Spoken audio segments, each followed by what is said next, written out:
So here's what we did. We drilled and tapped holes, put set screws right on the periphery of the,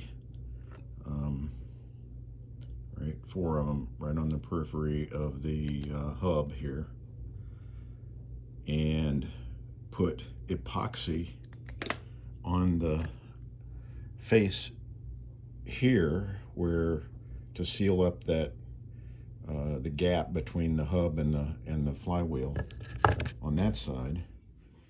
What I'm trying to do is make an airtight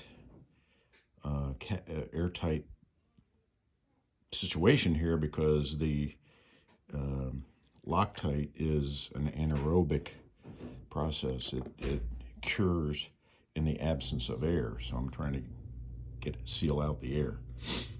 So we drilled those, filled the hole with Loctite, ran the set screw down into the hole in the hopes of squishing out or causing the Loctite to go into that joint between the hub and the flywheel, the aluminum flywheel.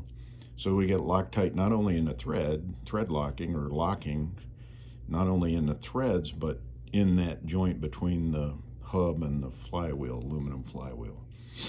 And then, so we ran those in tight. So we're also getting some binding action hopefully from between the, in the threads, right? Jamming down into between the hub and the flywheel. And then the Loctite curing the threads, and hopefully again the joint between the hub and the flywheel. So that's the theory. And then I put epoxy on top here again to seal out the air so that all of that Loctite can cure. That's the scheme. We'll see what happens. We'll see if it works.